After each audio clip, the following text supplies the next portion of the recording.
Press the bell icon on the YouTube app and never miss another update.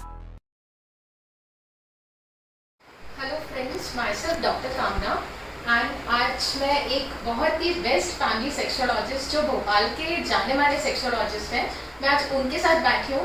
सो मैंने सोचा कि क्यों ना इसका फ़ायदा मैं आप लोग को भी दूँ। और आइए आज हम मिलते हैं हमारे सबसे best family sexologist doctor Rajesh से।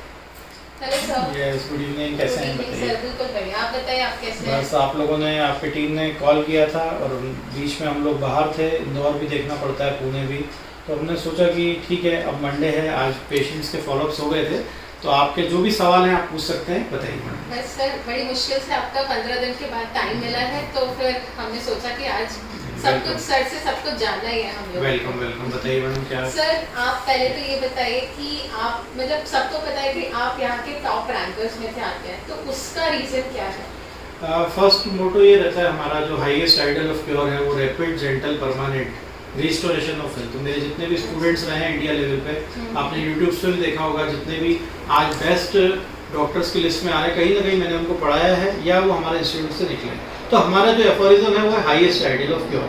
क्योर मतलब होता है परमानेंट। तो जब पेशेंट हमारे पास आता है, हमारी टीम पूरा केस टेकिंग लेती है, और केस टेकिंग का मतलब होता है कंप्लीट उसकी पास्ट हिस्ट्री, उसकी प्रेजेंट हिस्ट्री, उसकी रेपर्टराइजेशन। और रेपर्टराइजेशन एक बहुत बड़ा प्रोसेस है। जो हमारे ओथ हमने जब ली थी, एक जो शपथ ली थी कि हमें उसको विदाउट एनी साइड इफेक्ट उसको पेशेंट को ठीक करना है, तो ये हाईएस्ट आइडल ऑफ क्योर में सभी चीज़ें हमें कवर करनी पड़ती हैं। तो यही एक कारण रहा है कि पेशेंट का प्रॉपर फीडबैक लेना। हर 15 दिन में एक फॉलोअप सेशन होता है और हम लोग पेशेंट के साथ एक फैमिली एटमॉस्फेयर करते हैं कि वो अपनी सभी प्रॉब्लम्स हमें एक प्राइवेसी के साथ बता सके। जनरली होता क्या है, जब रश ज़्यादा होता है गवर्नमेंट हॉस्पिटल्स में या ऐसे सेंटर्स आपने देखा होंगे जहाँ पे बहुत ज़्यादा रश है, पेशेंट अपनी दिल की बात नहीं बोल पाता। हमारा पहला मोटो रहता है कि 100% पेशेंट अपना दिल खोल के अपनी बातें बताए। और जब उसको एक प्लान दिया जाता है, ट्रीटमेंट प्लान, उसका भले ही कोर्स 1 महीने का हो चाहे 3 महीने का, हम उसे 2-3 सेशन में बुलाते हैं और जब वो फीडबैक देता है हम उसमें चेंजेस करते हैं पोटेंसी में। पोटेंसी मतलब पावर। और यही कारण रहता है कि पेशेंट भी कंफर्टेबल रहता है अपनी प्रॉब्लम्स को बताने में। उसकी एक प्राइवेट चेकअप भी हो जाता है, उसकी पूरी केस टेकिंग होने के बाद फिर चेंजेस करते हैं, और धीरे धीरे जब मेडिसिन एक्ट करने लगती है तो हम उसकी पोटेंसी को बढ़ाने के बाद कुछ मेडिसिन कम भी करते हैं। और आप देख रहे हैं अभी बहुत सभी पेशेंट में अपने आप को बोल सकता हूँ लकी भी मानता हूँ कि हमारे यहाँ जो भी पेशेंट्स आते हैं उनको 100% रिलीफ मिलता है। सर तो आप हमें ये बताइए कि आप जनरली कौन सी पैथी यूज कर रहे हैं, मतलब आपका ट्रीटमेंट प्लान, आपके अप्रोचेस क्या हैं? देखिए, मैं किसी भी पैथी के अगेंस्ट नहीं हूँ, मगर जो आपने क्वेश्चन बहुत अच्छा करा, हमारे यहाँ हर पैथी में कोई ना कोई लिमिटेशंस है। जैसे कि हम सेक्सोलॉजी की बात करें, अगर मैं एज ए फैमिली सेक्सोलॉजिस्ट हूँ तो इस सेक्सोलॉजिस्ट में एलोपैथिक में बहुत सारे लिमिटेशंस है। पेशेंट जब हमारे हॉस्पिटल में आता है तो वो बहुत सारे काउंटर मेडिसिन लेके आता है, उसको बोलते हैं OTC, over the counter medicine. तो वो मेडिसिन क्या होती हैं, वो उसको सप्रेस कर देती हैं। कुछ लोग एंटी डिप्रेसेंट ड्रग्स लेके आते हैं, और मैं बोलना नहीं चाहूँगा किसी डॉक्टर के बारे में, बहुत सारे psychiatric doctors anti depressant drugs दे देते हैं, जिससे पेशेंट को टेम्परेरी रिलीफ मिलता है, मगर आगे जाने के बाद वो ड्रग काम करना बंद कर देती है क्योंकि उसकी इम्यूनिटी सप्रेस हो जाती है। तो हम लोग पहले उसकी बॉडी को डिटॉक्स करते हैं, और डिटॉक्स करने के लिए सबसे अच्छी पैथी होती है मॉडर्न ट्रीटमेंट। मॉडर्न ट्रीटमेंट में बॉडी डिटॉक्स हो जाती है, उसका रिजल्ट्स बहुत मेरेकल मिलते हैं। इसमें मॉडर्न होम्योपैथी का बहुत अच्छा रोल है। साथ में आयुष से जुड़ा हुआ हूँ, भारतीय चिकित्सा पद्धति, तो आयुर्वेदिक और होम्योपैथिक, हमारे यहाँ आयुर्वेदिक डॉक्टर्स भी आते हैं। मैं बेसिकली ट्रीट करता हूँ हर्बल ट्रीटमेंट से, क्योंकि हम लोगों ने फेलोशिप भी करी है, बहुत अच्छे रिजल्ट्स मिल जाते हैं। सर अच्छा, ये बात बताइए कि जो लोग पहले से ही दूसरे डॉक्टर्स के पास से होकर आते हैं और दूसरे ड्रग्स लेकर आते हैं, लाइक सिडेनाफिल और भी काफी सारे ड्रग्स हैं, तो आप उन पेशेंट्स के लिए क्या करते हैं, उनको कैसे क्योर कर रहे हैं? देखिए, पहले तो जब पेशेंट आता है उसकी पास हिस्ट्री ली जाती है कि वो कौन कौन सी मेडिसिन ले रहा है, और वो कौन कौन सी मेडिसिन उससे एलर्जी भी है, उसको वो भी देखना पड़ता है कि कहीं कोई ड्रग एलर्जी तो नहीं है। तो जब हम देखते हैं तो वो कहीं ना कहीं नीम हकीम के चक्करों में पड़ जाते हैं, और वो पाउडर चटनी टाइप की, अब मैं बोलना नहीं चाहता, यूनानी मेडिसिन भी खा के आते हैं, और पहले से ही बॉडी इतनी ज़्यादा सप्रेस हो जाती है, कोई मेडिसिन काम नहीं करती। तो हमारी नक्सभूमि का मेडिसिन आती है हमारे लिए, रामबाण दवाई, नक्सभूमि का देके बॉडी को डिटॉक्स करते हैं।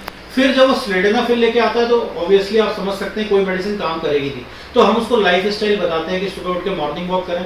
पहले हम उसको जितने भी डिटॉक्स के डाइट चार्ट होते हैं वो फॉलो करने के लिए बोलते हैं, और उसके बाद मेडिसिन हमारी काम करने लगती है। तो सर हमारे यहाँ पे मेनली कौन से पेशेंट्स क्योर हो रहे हैं?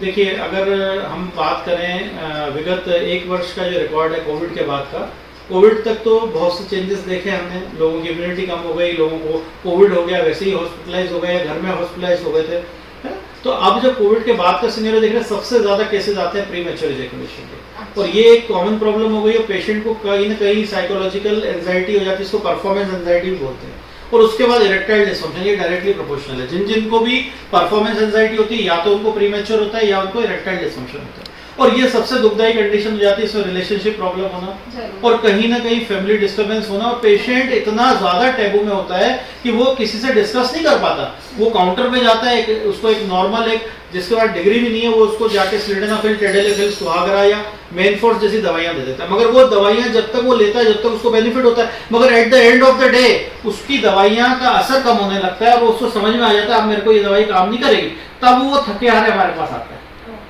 तो सर आप सिर्फ मेडिसिनल ट्रीटमेंट ही देते हैं? वेरी सॉरी, हमारी जो संस्था है, बहुत अच्छा क्वेश्चन मैडम करा आपने। और देखिए मेडिसिन तो वो पहले से ही ले रहा था, अगर उसको ठीक होना होता तो पहले ही हो जाता। हमारे पास जब वो आता है, हम सबसे पहले केस टेकिंग में ये देखते हैं कि उसकी इम्यून सिस्टम कैसा है, उसकी लाइफ स्टाइल कैसी है। अगर वो ड्रग अब्यूज है, जैसे अल्कोहल लेता है, सिगरेट स्मोकिंग करता है, टोबैको एडिक्शन है, उसको कोई भी चीज का एडिक्शन अगर उसको होता है, तो पहले हम उसको एडिक्टेड जिस चीज से है उसके लिए कुछ बॉडी को डिटॉक्स करने के लिए दवाई देते हैं। कुछ हमारे पास ऐसी दवाइयां हैं जिससे निकोटिन लेने की आदत छूट जाती है, अल्कोहल लेने की आदत छूट जाती है। हम उसको एक अच्छी लाइफ स्टाइल के लिए योगा टीचर से मिलवाते हैं, उसको योगा एक्सरसाइज बताते हैं, उसकी बॉडी में जो जो कमियां हैं, न्यूट्रिशन डेफिशिएंसी है या कोई भी डेफिशिएंसी, उसको पहले दूर करते हैं। नारियल पानी जैसे हो गया, एप्पल हो गया, सुबह खाली पेट लहसुन हो गया, ऐसी बहुत सारी चीजें जब हम उसको बताते हैं, तब जाके वो लाइफ स्टाइल उसकी सुधरती है, उसके एडिक्शन दूर होते हैं, तब जाके मेडिसिन काम करती है। Okay, thank you sir. ये हमारे लिए बहुत सौभाग्यशाली बात थी कि आपका टाइम मिला, वेरी गुड। और